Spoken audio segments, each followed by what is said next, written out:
Welcome to Pay Attention, the podcast bridging science, lived experience, and contemplative practices. I'm your host, Holly McNeill, and unfortunately, I'm not able to be with you if you're listening live today, but I don't want you to miss this heart-opening conversation between myself, Margaret Arndt-Caddigan, and Cheyenne Moore. Both ladies I had as guests before on the podcast, and Cheyenne's open heart caught Margaret's attention. And they asked maybe someday we could speak together. And we did last September. It was lovely. So when I realized that I couldn't be here live today, I asked Cheyenne, who has her own podcast, A Safe Space with Cheyenne, and she was on it. She said, let me know when to be there and I'll be there. So without further ado, to create the heart-opening space to listening to this wonderful episode, thank you so much for hosting, Cheyenne Moore. Hello, friends. It is your guest host, Cheyenne Moore. I am here today to introduce you not only to the episode, but to Margaret Arndt-Caddigan is also here with me as well. We will be showing you our joint episode. If you would like to see our full episodes, we have episode 32 and 33 on season 1. Holly, Margaret, and I would love to tell you that we thank you so much for this opportunity to take care of your show, but also we miss your face. Absolutely. Hi, Holly. So, recapping this episode really quick before we start, we were talking about how this journey is going to strengthen our intuition and help with discernment. There's a little clip talking about not resonating with certain teachings or certain classes. What is some advice really quick that you would give people if they find themselves in that situation? I think it goes to the old saying, trust the process. Trust yourself. If it's not right for you, that's okay. There's something right for you. It's just not this. Perfect. Wonderfully said. There will be a comment section that you can chat with us during the live. And if you have anything that you would like to discuss with us afterwards, we will pop on live after the episode, my friends. Enjoy the show. Hi, I'm Holly McNeill, and welcome to another episode of Pay Attention. I'm so excited today because I'm bringing back two guests that I've already had on the podcast. And today we're going to talk about one of my favorite subjects, and that is kind of your spiritual awakening, awareness, enlightenment, kind of getting to know your higher self versus paranormal psychology. I love this. And I'd like to thank Margaret Arndt-Caddigan, Dr. Margaret Arndt-Caddigan, for bringing this up, because she came on as a guest, and she then said, hey, I want to talk to this other guest of yours, Cheyenne Moore. So welcome both of you to the podcast. Thank you so much for coming back. Margaret, I'm going to just give you each, since you've both been on the podcast, they should know you a little bit, but just give kind of your, elevator pitch of who you are, and we'll get going. Margaret, you want to start? I'm Margaret Arndt-Caddigan, and today I'm identifying simply as crone because I'm retired, and I'm trying to decide what I want to be when I grow up. I used to be an academic, and I used to be a therapist, and right now I'm not doing either of those two things. So I'm delighted to be here. All right. So Margaret is being modest. She is a PhD, distinguished clinical and retired faculty from Eastern Carolina University School of Social Work. But more interesting about Margaret is her extensive history and understanding and education in religion, and her curiosity about that versus, the clinical side of mental illness and what that all means. So hold on that for a moment. Let's introduce Cheyenne Moore. So happy this young lady is back on my podcast. We have a relationship that goes back a couple of years now. And just reintroduce yourself, Cheyenne.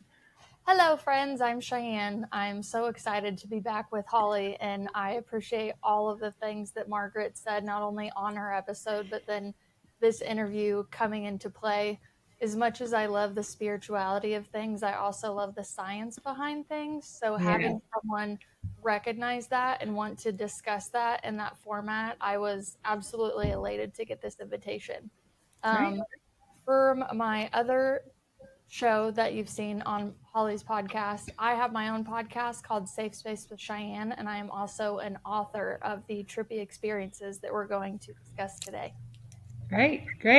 So let's dig in. Let's talk about, first of all, Margaret's got so much great information about how spiritual awakening is seen in the academic world, and Cheyenne had this amazing awakening.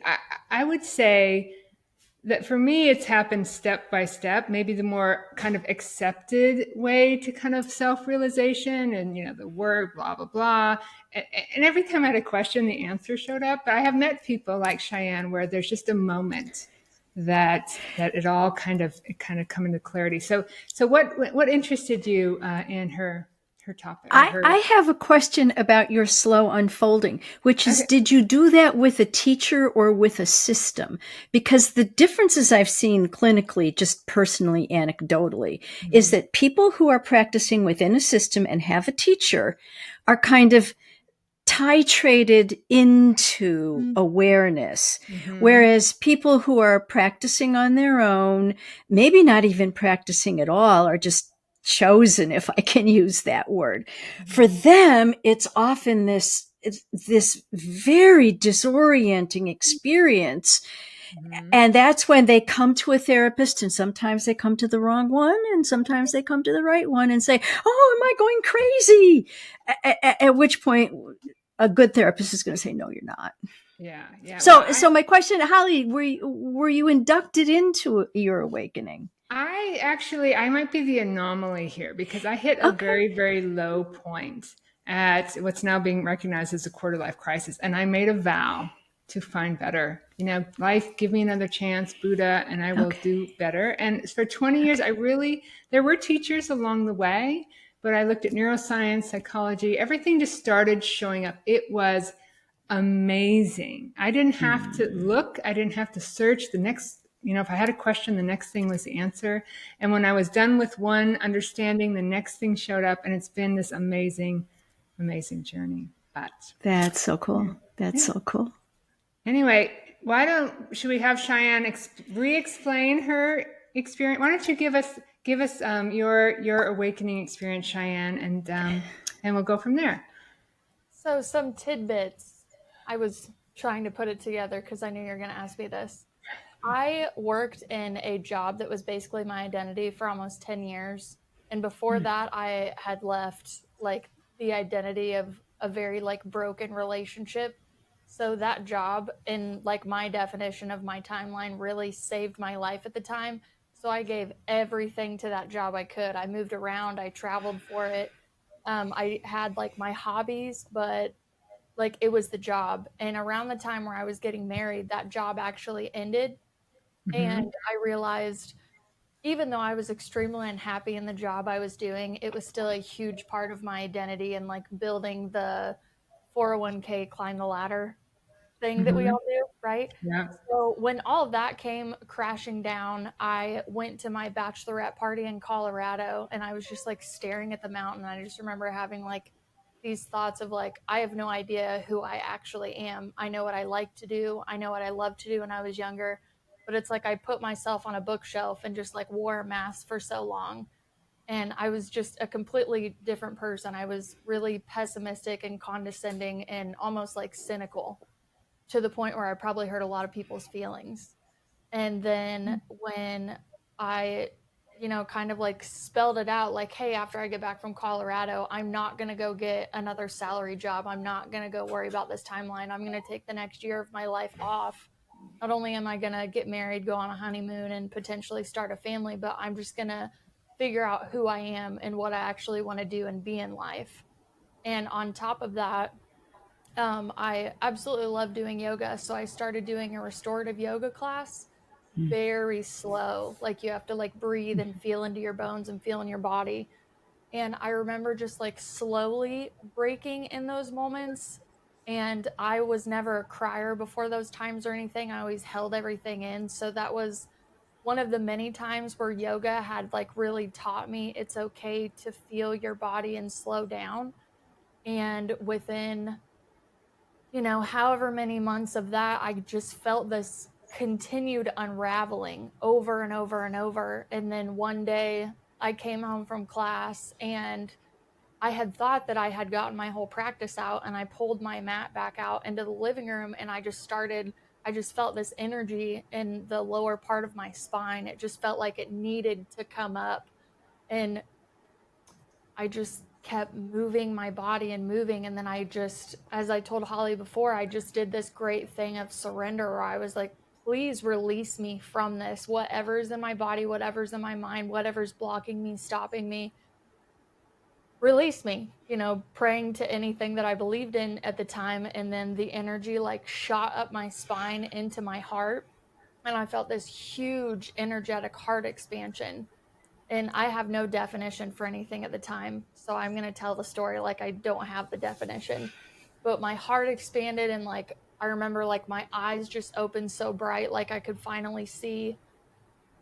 And I just remember like feeling the same love that people in like near-death experiences describe when they like go to heaven or meet God or meet Jesus. This inexplicable, unconditional love just like radiated throughout all of me. And I was just like, I get it, but yet I'm still so confused. Like, what just happened? Things like this, don't happen to people like me. So I went through all of that, and I went back to my yoga teacher and was telling her about it. And she was like, your Kundalini can release during all of this, especially with all the stuff you're going through in your life. She goes, but like the soul kind of decides when it wants to wake up too. And as much as I love like spiritual texts and all of that, I wasn't like a full believer until I had direct experience with it. And then after that, it was just like down the rabbit hole of like trying to somewhat prove and find definition for what happened, and then like debunk it at the same time. Like, no, this can't possibly be.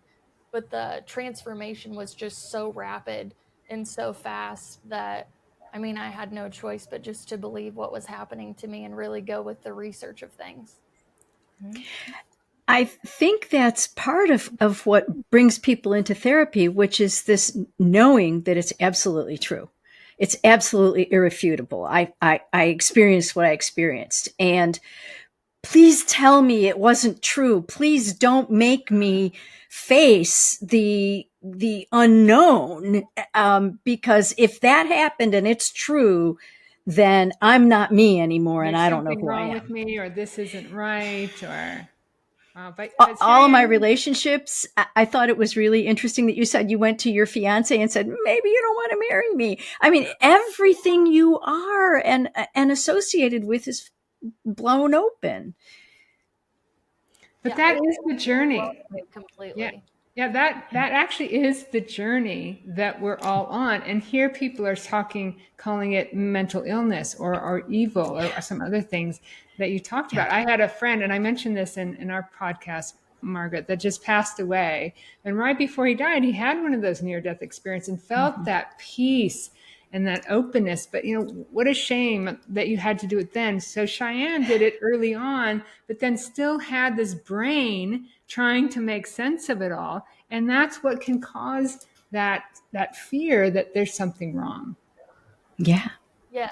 There was definitely a back and forth, but I don't know if I referenced this in the last episode, so I'll just retell it. But I had what I believe was like a small Kundalini activation when I was around 20, and I documented it severely in my notebooks. And I had spiritual texts and definitions and chakras and all of this in my old notebooks that had been put back on a bookcase.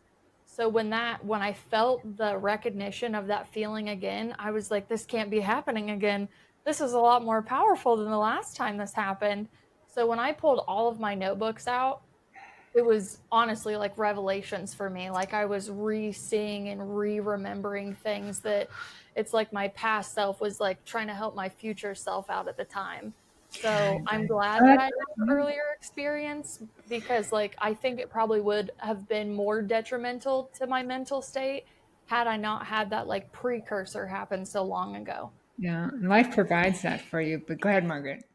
Well, I think what I've seen, and this is just anecdotal, I don't have any data, but I think those first experiences continue to operate on the unconscious level and and lead us to that second experience, right? And so it's not a surprise to me when you say there was a precursor. It's like, yes, and then unconsciously you were walking on a path that you didn't even know you were on. Breadcrumbs, for sure. Yeah. So you said the soul kind of knows when it's ready. And, you know, for me, like I said, it's been this slow, and I appreciate it all. I don't appreciate it. Crawl, you know, but for those people that are listening out there and they may have experienced something like this and it frightens them. I mean, what do you want them to know? Margaret? Well, I want them to know that there are people in this world who can help you. And when I first started writing my book, I thought, you know, there are therapists who are trained to help you, and there are therapists who may hurt you. So be discerning. But in writing the book and in asking various people in my life to read the manuscript before it was published, it occurred to me that helpers come in all different flavors. It doesn't need to be a therapist. It can be a spiritual guide. It can be, a cleric. It can be some kind of teacher. It could be a coach. There's lots of helpers, and I just want you to know that find the right helper. It's not going to make the process easy peasy, but at least you're going to have somebody walking next to you saying, so A, you're not crazy. And B, just so you know, 10 feet ahead on the path, there's an exposed root. Let's step over that. So she's talking about embracing the paranormal, her book I'm not sure how long it's been out, but not long. Right. But Cheyenne, you didn't really did you have those helpers? Did you feel like you needed those helpers, or when it first happened, because you had the prior experience, you were kind of okay with it? Yes, I've always been a fan of going to like metaphysical stores, thrift stores. If I was like on any type of vacation, I'm like, oh, look, there's palm reading and a psychic reading. And I think it was because it was like taboo where we grew up and like we weren't supposed to do it. So again, I've always had like that curiosity, right? So there was a metaphysical fair like right before this happened that I actually went to in the town that I lived in. And I just walked around talking to people, and these places are like filled with card readers, psychics, anything, you name it. And I would walk up to them and they would just be like, wow, your energy is like off the charts. Like, you know, all of your chakras are just open. And I was like, okay, you know, thank you so much. I thought it was like a energetic compliment. I didn't realize what they were telling me is like your heart chakra is open, your third eye is open, you know, like all of these people I just kind of met along the way. And I ended up meeting a few people that had awakenings. I don't know if they've had a Kundalini awakening exactly like my experience, because they're all different, but I'm like, you know, tell me your story. How did you get into this line of work? And it was always I was this person, this experience happened energetically, and now I'm this person. And I just saw that correlation in all of these people's stories where they switched from like almost like a collective goal and a goal of servitude versus whatever they were doing in their prior life. So I just started like collecting stories from everybody and trying to, you know, again, like prove that I'm not having a mental breakdown or an existential crisis, that, you know, this energetic thing really did happen to me. This transformation is okay. And it is okay to go down this path, because I did have a lot of old subconscious programming about like religion that I didn't realize was even still stuck in me until I went to go down this path and really explore those things. So on and off, I've had a tremendous amount of guidance, but just like she says, you can have a therapist that helps you or a therapist that hurts you. It's tenfold in the spiritual community. There's a lot of what they call spiritual grifting, you know, people that really want you to pull away from your intuition so they can be like your seer and your guide to source, what I would say. And I worked personally with people like that. They were under investigation the whole time I was with them, just based on like trust issues, I would say. But ultimately, like, my intuition was like, get away from this person. They're not a safe person. So I would eventually like exit out of that. But I've always believed anybody that you sit in front of, maybe not everything they say is for you, maybe like lines 5 through 10 are for you and you just leave the rest on the table. And that's how I've been able to go into so many groups and interview so many people, submerging myself in it, keeping an open mind, and then just taking what's for me and leaving. I don't ever really get too attached. And I think that a really good spiritual helper is going to say exactly that. Like, I see the world the way I see it. You will see it differently. You listen to you. Don't listen to me. Trust the way that spirit guides you. I'm just like a suggestion. Yeah, that's exactly what I was going to say. The universe has your back, right? That trust is something that really helped me, because much like Cheyenne, I just kind of felt my way along and, you know, took in whatever, soaked up whatever I could come across. But then it brings up the question, those people that have these experiences, and I wonder what percentage of people that do really get the wrong information. How many of those people are stuck, you know, diagnosed with schizophrenia or whatever, you know, and really feel badly about themselves for what's going on. So Margaret, do you have any, you know, you obviously were, felt the need to write this book. So there obviously are people out there that have these experiences and don't know what to do with them. Yeah, I don't have any statistics on how many people have been helped versus hurt. I certainly know that right now in the therapeutic community, it's the minority of the therapeutic community who know about parapsychology, who know about integrating spiritual techniques into their work. There is a whole group of therapists right now. They're called the Black Sheep Therapists. And the head of the group is writing a book that's going to be coming out in a couple of months, where she's really legitimizing within the world of psychotherapy therapists who use complementary and alternative spiritual methods and are aware of and participate in the spiritual world, the world of spirituality. So if I was going to go to a therapist today, I would absolutely interview them very carefully. And one of the first, actually, I joke because my daughter said that the first question she asked her new therapist to interview the therapist to see if it would be a good fit is, I see ghosts. So what are we going to do about that? So you mentioned before in our interview that historically spirituality and paranormal experiences were much more connected.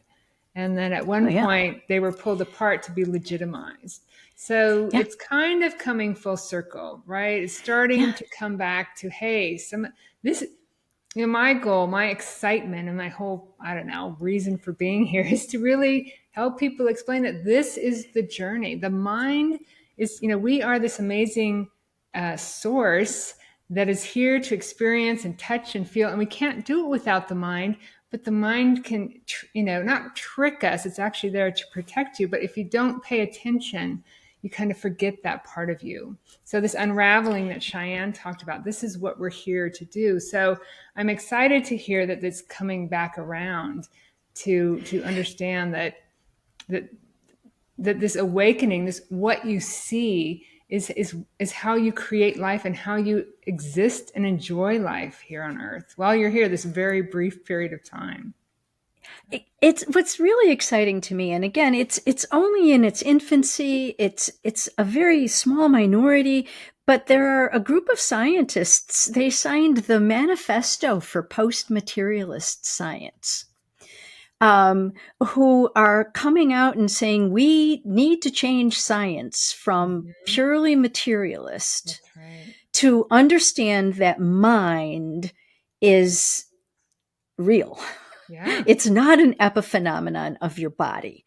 And if we're going to learn about the human experience, we have to go back to those early philosophers and the early religious people who were saying, let's understand mind. Yeah. Hinduism talks about it in the Bhagavad Gita, the golden mean, Taoism, Buddhism, all of that. Now, you're right. Modern day thought leaders are starting to catch up with that. So. And I want to plug the West because my study of the history of religions is mostly in the West. And if we look at Hermeticism and we look at Neoplatonism, I mean, all of that was in the West too. And we tend to think that Western thought started with logical positivism, right? And the scientific revolution. But no, there's much more that predated that is aligned with post-materialist thinking.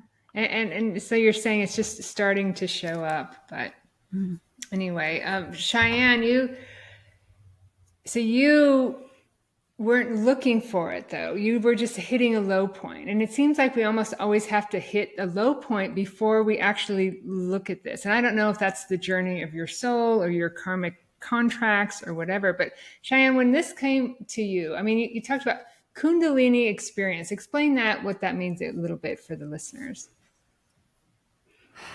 I used to be so much better with the dictionary version of it. All right, well, just give us your version. I'm just going to do the storytelling version now. So basically, in the chakra system literature that you can look up, it talks about a coiled serpent at the base of your spine next to your root chakra with a tremendous amount of energy. And do you know, the medical symbol of the two snakes wrapping around? So that's technically it's Shiva and Shakti energy, masculine and feminine, spiraling up together to go through all of the chakras of your body, hit into the crown, align the hemispheres of your brain, and then shoot and open your crown chakra up to God, spirit, source, universal consciousness. So when I say Kundalini, I am referencing how my body actually felt with the energy moving up my body. So there's a tremendous amount of pressure in your root, sacral, and solar plexus to the point where you just got to move. You just got to really flow and move it out of you. And it feels like a coil that's coming up. Some people have said it's painful. I didn't feel any pain. I felt pressure. I felt heat. I felt momentum to move. And you just feel energetically in your body, things were unlocking and opening. And for people that do yoga classes, I think they can understand that more because that is the basis of really taught to really feel into your body and what you're moving and opening. So there's plenty of books you can read on Kundalini. Right.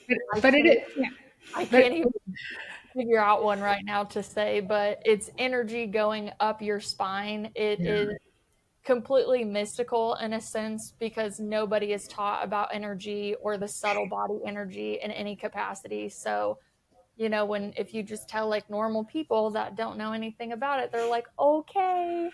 Exactly.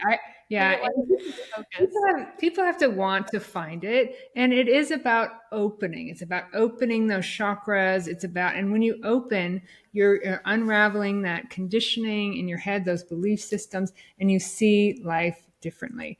But you're right. We're not taught any of that. So not only is, once you have this experience, and you think there's something wrong with you, it's a very little shift into this collaboration between therapy and spirituality. We're not taught about this amazing journey and how all of this works when we're younger. And I think another soapbox I want to stand on is to get that information out to people. So and that's what we're doing here today. And I just feel both of your hearts just open, wanting to tell people that this experience is available to anyone who wants it, right? Anyone. For me, it was believing there was better.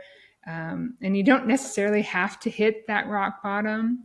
So both of you, as we wrap up, what would you want to say to someone who's either really stuck and lost, or someone who's experienced this and scared? Margaret, we'll start with you. What kind of tip, or what's your what would you like to say to them?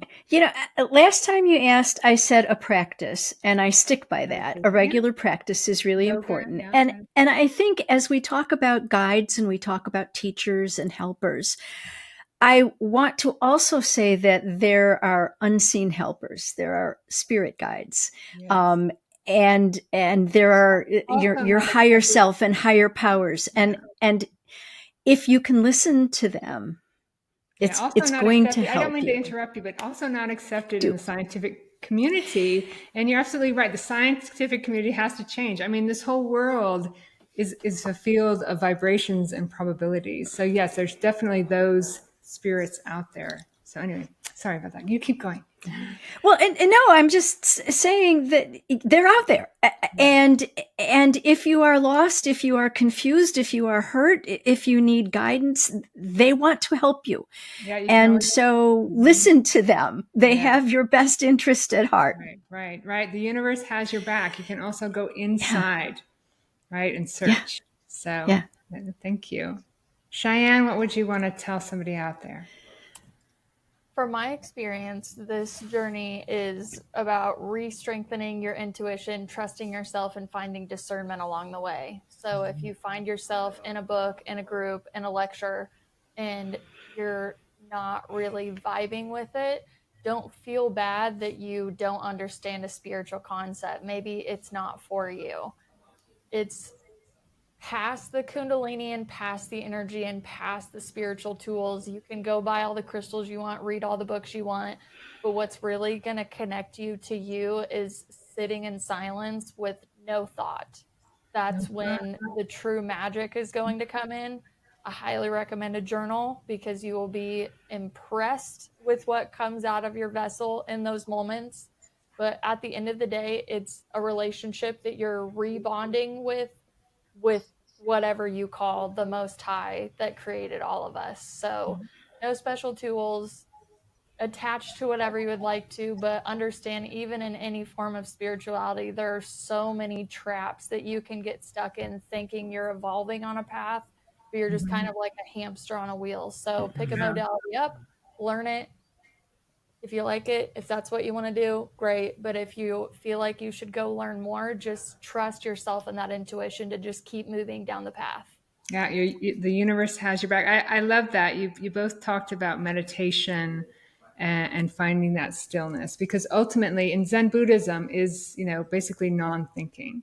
And it is in that non-thinking that you access this vast realm of intelligence beyond thought, the space, the clarity, and so forth. So all of these tools that we've talked about, therapy, spiritual tools, Reiki, tarot cards, all of that is helpful, yes, but ultimately it's in the silence. It's in that stillness.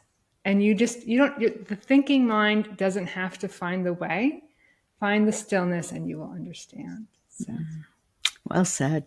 Well, both of you, this has been amazing and joyful, and I can just feel the joy coming from here. So thank you so much for joining me. As I said, in our individual episodes, we could keep going on forever. So I think Cheyenne has a Safe Space with Cheyenne podcast. You also have a podcast, Margaret? Finding Our Minds. I have a co-podcast. I have a co-host who is my daughter, and that's a really interesting dynamic. So that gets fun.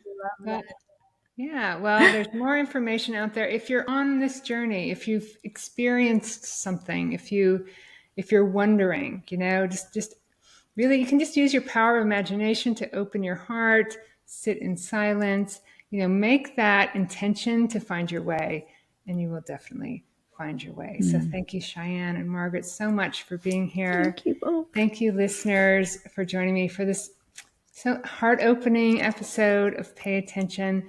I hope that if this human journey of yours is to see life with that clarity and joy, that you'll put that intention out there and you'll pay attention to what shows up.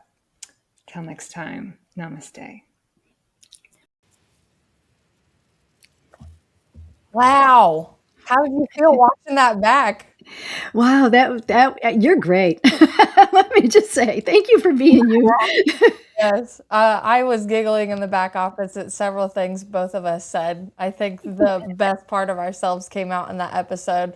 I had a lot of reminders that you kept bringing up when you were talking, and I can't tell you how much I wish I had somebody like you when I was going through all of that, because I just felt like so validated on like so many different scientific levels when you would break the experiences down for me. And I hope any viewers that are out there that have had this experience or know anybody, that they can take this information and either help themselves or help their friend feel less crazy in a very destabilizing moment.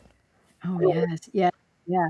And I think as you were talking, what I picked up on were 3 eyes. One was intuition, one was imagination, and the third one, I can't remember what the third one was.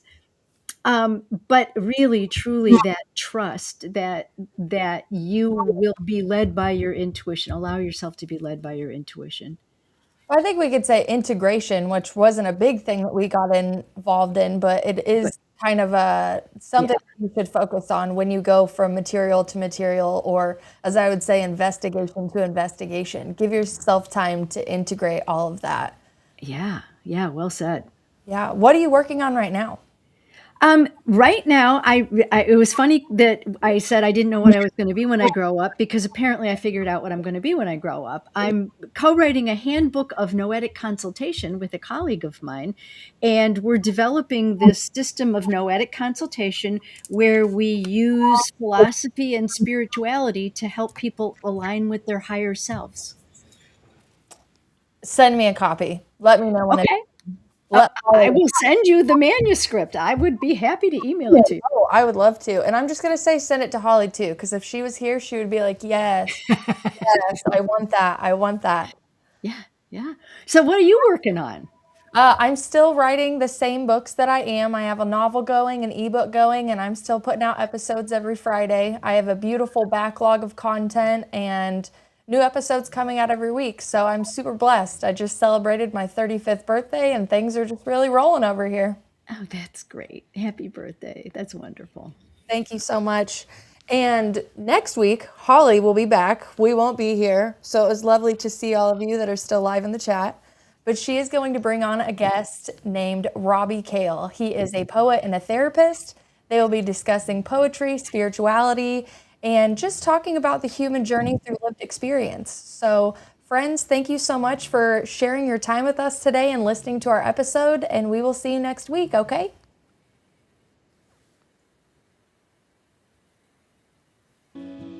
Thanks for watching Pay Attention with Holly McNeill. Don't forget to like, comment, and subscribe. See you next week on Wednesday at 10 o'clock Pacific, 1 o'clock Eastern.